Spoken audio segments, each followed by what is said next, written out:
युद्ध हे बाहेर लढलं जातं का, की आधी माणसाच्या मनात? भगवद्गीतेचा पहिला अध्याय या प्रश्नाचं उत्तर देतो.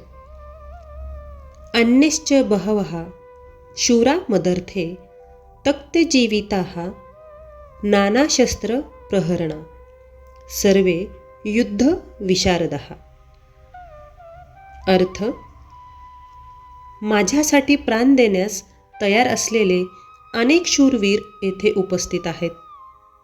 ते सर्व वेगवेगळी शस्त्र धारण करणारे आणि युद्धकलेत पूर्णपणे निपुण आहेत. तात्पर्य: जयद्रथ, कृतवर्मा आणि शल्य यांसारख्या इतर योद्ध्यांविषयी सांगावयाचे झाल्यास ते सर्वजण दुर्योधनासाठी आपले जीवन देण्यास तयार आहेत.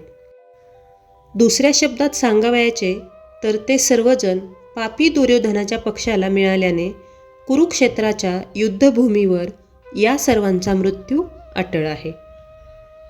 वर सांगितलेल्या आपल्या मित्रांच्या एकत्रित सामर्थ्यावरून दुर्योधनाला मात्र आपल्या विजयाबद्दल पूर्ण खात्री होती. या श्लोकातून दुर्योधन आपल्या सैन्याच्या सामर्थ्याचे वर्णन करतो. तो द्रोणाचार्यांना सांगतो की आपल्या बाजूने लढणारे योद्धे प्राण देण्यासही मागेपुढे पाहणार नाहीत. दुर्योधनाचे हे शब्द फक्त महाभारताची कथा सांगत नाहीत, ते माणसाच्या मनाचा स्वभाव उघड करतात. तो आपल्या सैन्याचं कौतुक करत आहे, पण प्रत्यक्षात तो स्वतःलाच धीर देत आहे. कारण जिथे खरा आत्मविश्वास असतो तिथे स्वतःच्या बळाची पुन्हा पुन्हा आठवण करून द्यावी लागत नाही.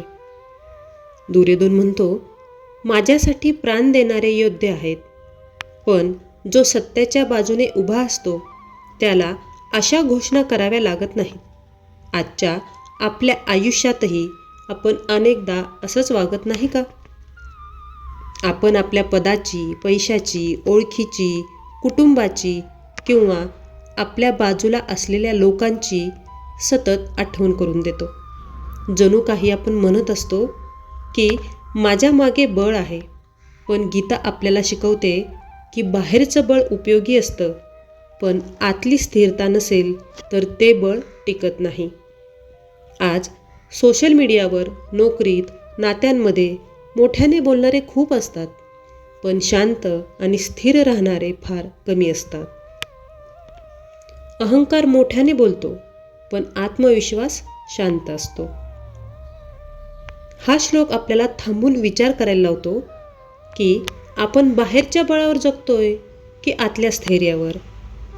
कारण गीता सांगते, खरं युद्ध आधी मनात लढलं जातं आणि जो मन जिंकतो तोच आयुष्य जिंकतो.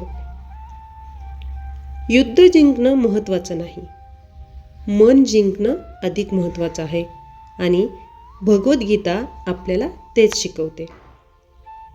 जर हे शब्द योग्य व्यक्तीपर्यंत पोहोचले तर त्यांच्या विचारांना दिशा मिळेल आणि आयुष्याला स्थैर्य मिळेल. जय श्रीकृष्ण. धन्यवाद.